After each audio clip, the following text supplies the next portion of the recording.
Hey everyone, it's Meteorologist Jim Caldwell here in Lexington in the Alert Center at WKYT. Hope you find yourself enjoying this very, very great day. Before we dig in about the weather, because I'm going to talk about a couple of things. We've got normal day-to-day stuff, and then we've got the eclipse stuff that I want to try to touch on for you, because I can go in a little more detail here with you. So first, you've probably heard there was an earthquake just outside New York City, several miles away, multiple miles away. But what happened was the earthquake was felt in New York City and then surrounding areas. And we continue to see reports trickle in and more information coming in from where it was. So far, the impact looks a lot like this.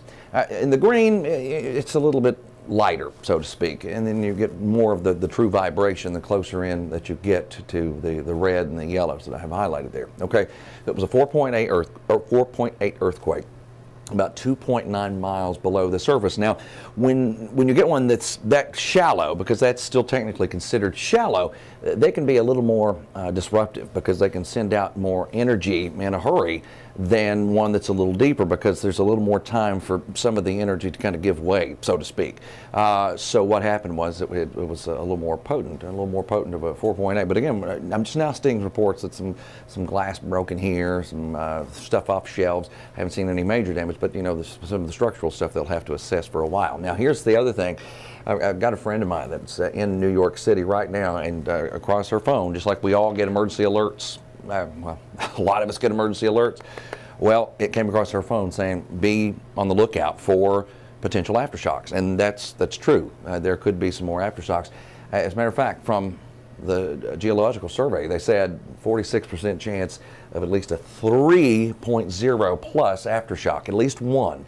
And that's said within the next week. So, I mean, there's still some time, and that's what happens in an earthquake situation like that. So, if you know anybody that's up there, or you're just curious about it, there's that information. All right, let's look outside and talk weather, because that's geology. That's different, you know, but I had to study all of it.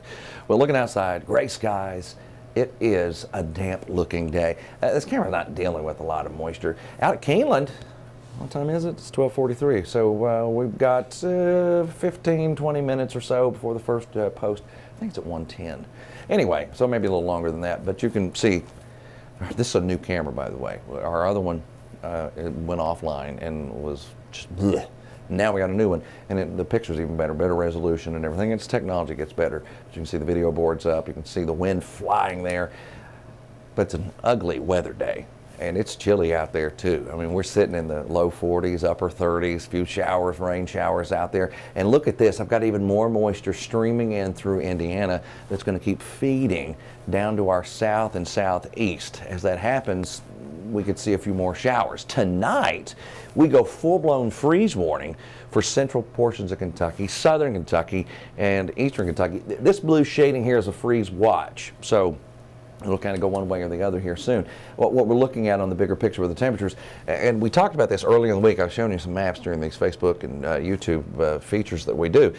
We're talking about how this big chunk of colder air would just sink into a big part of the U.S. Well, it's here. It's out there. We're experiencing it. But a lot of that milder stuff will start moving in as well. And as it does, you're going to see those numbers climb substantially. I mean, I've got 72 for a high on Monday.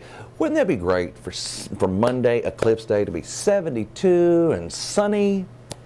That would be good, wouldn't it? It's going to be 72, but there might be some other issues with it. So I'll get to that in just a second. We can check the scattered showers out there the rest of the day. You can see that moisture coming in from our north. Get the scattered chances. There's your shot of cold. 3:15 already, freezing temperatures here in Lexington.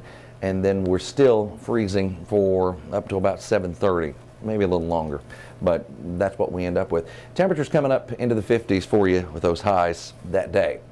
Rain chance trends. Now, if we look at it like this, you can see that the chance looks like it's pretty low there. This is based on a collaboration of a couple of models I usually don't agree with, but you can see that the shower chances are coming together after that especially. Might even have some gusty thunderstorms around next week. All right, the Great American Eclipse. It will be taking place, and we will be able to see part of it here. We're not going to get totality, and totality is going to be in western Kentucky. And what totality will mean for you is when it goes over, when the moon gets in the direct path of the sun, you can actually take off those glasses, those eclipse glasses, and you can look up and you actually see the corona coming out around the moon, or around the sun, of course, but I mean, it will be kind of illuminating around that. That's what you'll be able to see, which is a fantastic sight. I got to see it in 2017.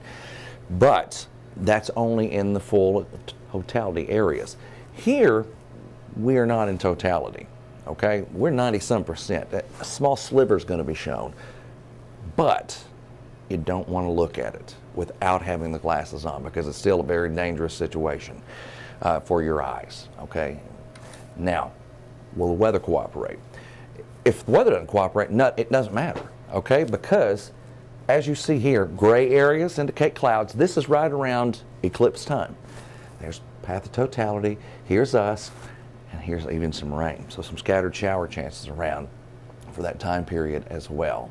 So that's what it's looking like as of this moment. I've looked at one of the other longer range models too, and they both kind of favor clouds and at least a shower chance. So hopefully we can get a better handle on this. You know, there's nothing we can do about it. We can just forecast it, you know. All right, we appreciate you stopping by this afternoon with us. We will be back on television at 4 o'clock for WKYT News at 4. Chris Bailey's in, Bill Bryant's in, and Mariah Conchito is in for Amber Philpott today, so you can check that out. Have a great rest of your day. We'll see you.